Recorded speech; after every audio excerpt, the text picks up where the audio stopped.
जैसे ही मैंने पीछे मुड़कर देखा तो वहां पर एक ऐसी खौफनाक वेलकम टू माय चैनल खौफ की आवाज़।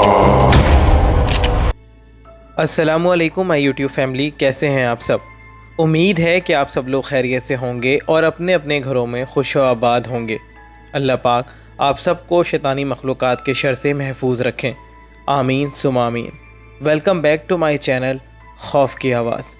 अगर अब तक आपने मेरे चैनल को सब्सक्राइब नहीं किया है तो अभी कर दें, ताकि आने वाली हर नई खौफनाक स्टोरी की वीडियो आप लोगों तक पहुंच सके। दोस्तों, आज की इस वीडियो में मैं जो कहानी आप सबके साथ शेयर करने वाला हूं, वो एक ऐसे घर की कहानी है जहां के रहने वालों ने जब उस घर को छोड़ा था तब वो घर खाली था, मगर जब 3 साल बाद वो लोग अपने घर में गए तो वहां अब कोई और भी रहता था। दोस्तों, आज की ये सच्ची और पुरस्कार कहानी हमें भेजी है नज़ीर ने। अपनी कहानी में नज़ीर साहब बताते हैं कि भाई ये वाक़या हमारे साथ लास्ट ईयर पेश आया था। असल में हम सब कराची के इलाके कहकशां सोसाइटी में रहते हैं। मेरे घर में मैं, अम्मी और बहन शामिल हैं। तकरीबन 5 साल पहले मेरी जॉब दुबई हो गई थी और कुछ अरसे बाद मैं अपनी फ़ैमिली को भी दुबई साथ ही ले गया था। फिर हम एक बार वापस आए और उसके बाद हमारा चक्कर 3 साल तक नहीं लगा। हमारे घर में 2 फ्लोर हैं। नीचे वाले फ्लोर को किराए पर दिया हुआ था और ऊपर वाला फ्लोर और छत हमारे इस्तेमाल में थी, जिसको हमने दुबई आते हुए लॉक कर दिया था। जब लास्ट ईयर मुझे अपने किसी ज़रूरी काम से वापस कराची जाना हुआ तो मैंने तकरीबन 3 साल बाद अपना घर खोला। घर में बहुत ज़्यादा मिट्टी और धूल जमा थी। जाहिर है घर 3 साल बाद जो खुला था। असल में पहले हम सबको ही कराची आना था, मगर अम्मी और बहन ने कहा कि भाई आप होकर आ जाएं, क्योंकि आपने सिर्फ 10 दिन के लिए ही तो जाना है। मैंने आते ही घर में साफ़ सफाई करवाई और हर जगह से मिट्टी और धूल को दूर किया। कुछ रिश्तेदार मिलने के लिए आए तो पहला दिन तो मिलने मिलाने में ही चला गया। जब शाम को सब अपने अपने घरों में चले गए तो मैं अपने घर में अकेला था। पहली ही रात मैं अपने कमरे में लेटा हुआ था कि मुझे तकरीबन रात के 1:15 का वक्त होगा, मुझे किचन से बर्तन के हिलने झुलने की आवाज़ आई।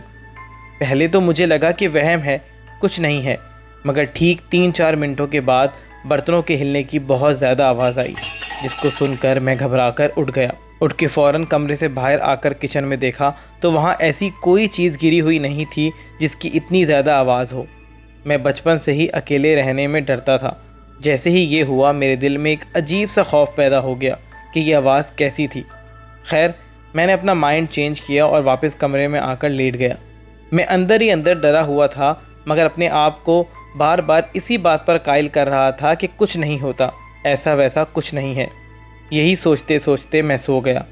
सुबह जब मेरी आंख खुली तो मैंने देखा कि मेरे रूम में जो वॉशरूम है उसका डोर ओपन है, जबकि मैंने खुद रात को वो लॉक किया था।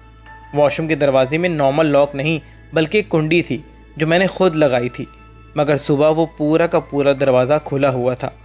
मुझे समझ नहीं आ रही थी कि ये कैसे हो सकता है, मगर फिर भी अपने आप को यही कहकर समझा दिया कि हो सकता है कि मैंने ही नींद में खोल दी हो। मगर मेरे जहन में एक बात साफ थी कि मैंने खुद कुंडी लगाई थी। अब वो कैसे खुली या किसने खोली, इसका पता मुझे बाद में चला। असल में हमारे घर में जब तक हम रहते थे ऐसा वैसा कुछ भी नहीं हुआ था। तभी मेरा जहन ये मानने को तैयार नहीं था कि यहाँ कोई और चीज़ भी हो सकती है। दिन मेरा कामों में गुजर गया तो रात को खाना खाने के बाद टाइम पास करने के लिए मैंने टीवी में मूवी लगा ली। वैसे तो उस दिन मेरे कज़न को मेरे पास रहने के लिए आना था, मगर किसी ज़रूरी काम की वजह से वो ना आ सका था। तभी मैं अकेला था।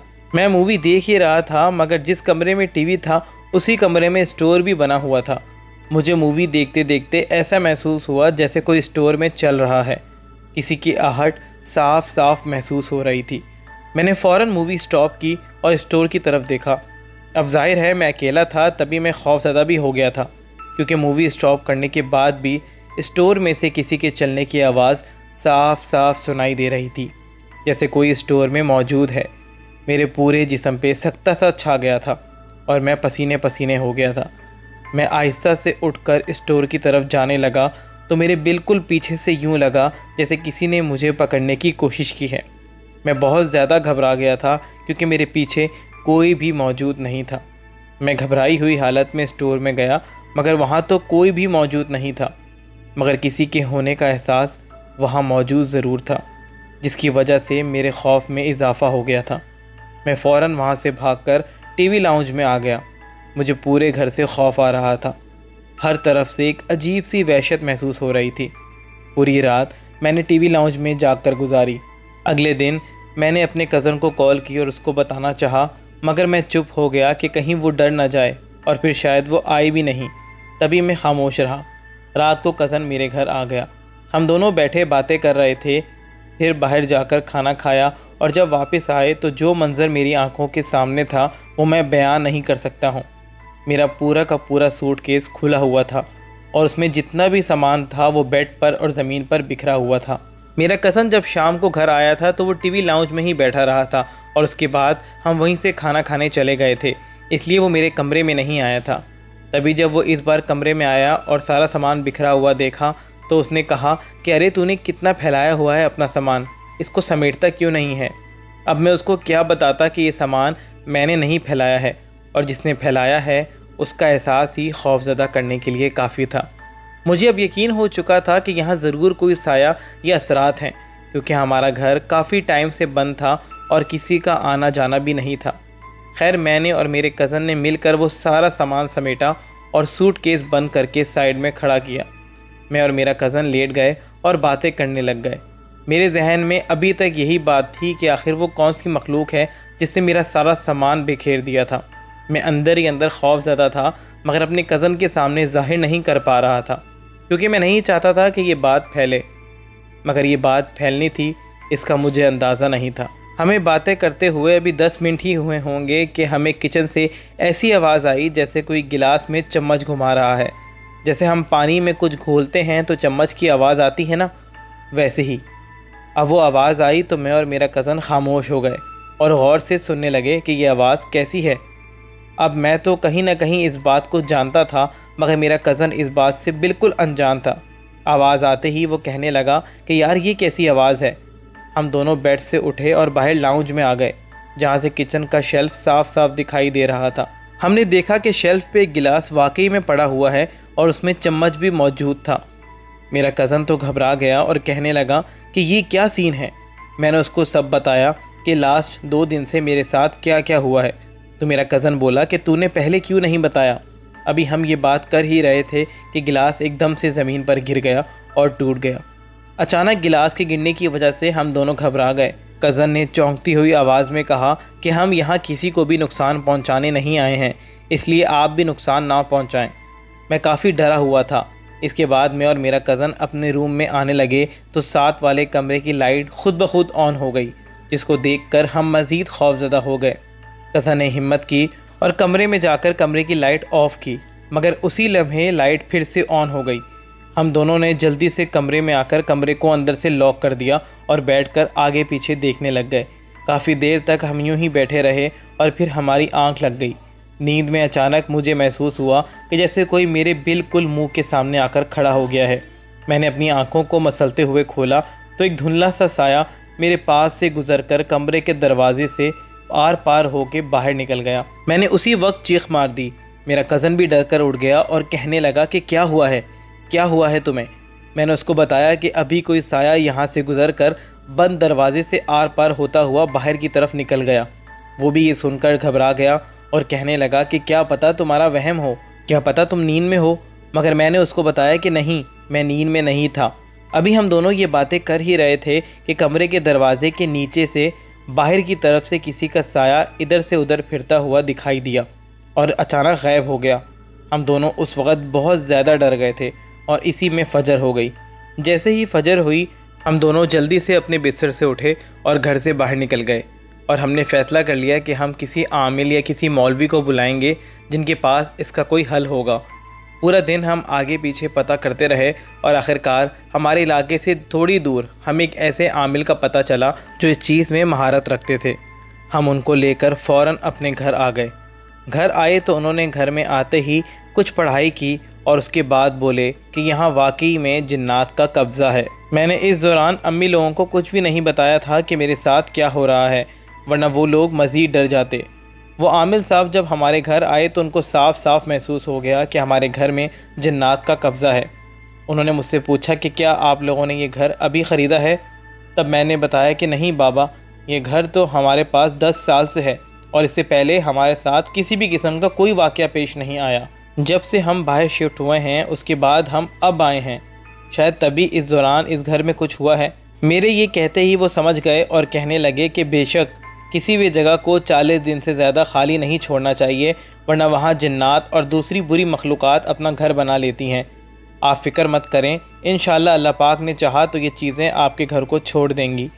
मैंने उनको कहा कि प्लीज़ आपको जो करना है आप करें, मगर हमारे घर को इन मखलूक़ात के शर से महफूज कर दें। उन्होंने कहा कि आज रात मैं आपके घर आऊँगा और अमल करूँगा। उस दौरान आपने अपने कमरे से बाहर नहीं आना।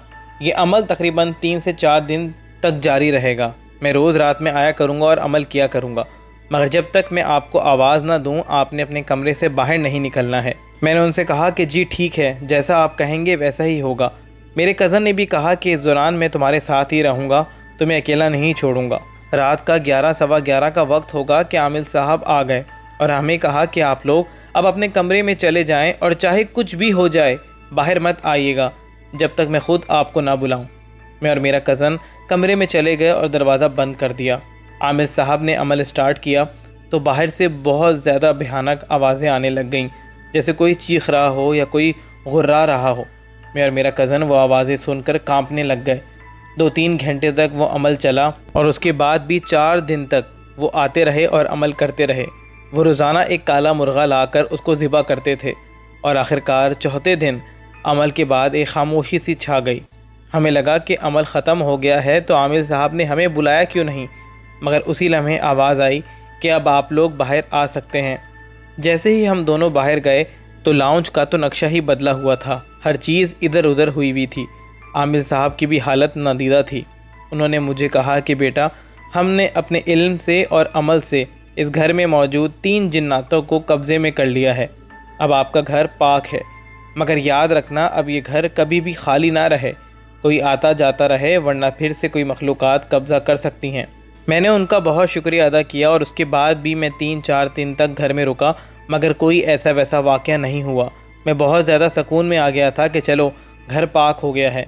उसके बाद मैंने आते हुए अपने घर की चाबियाँ अपने कज़न को दे दी और कहा कि तुम हमारे घर में आते जाते रहना और यहाँ की लाइट्स वगैरह भी ऑन कर दिया करना ताकि घर पाक साफ़ रहे। अब मेरा कज़न हर 2 दिन बाद मेरे घर जाता है और वहाँ जाकर सब लाइट्स वगैरह ऑन कर देता है और तिलावत भी लगा देता है ताकि कोई बुरी मखलूक़ात दोबारा घर में ना आ सकें।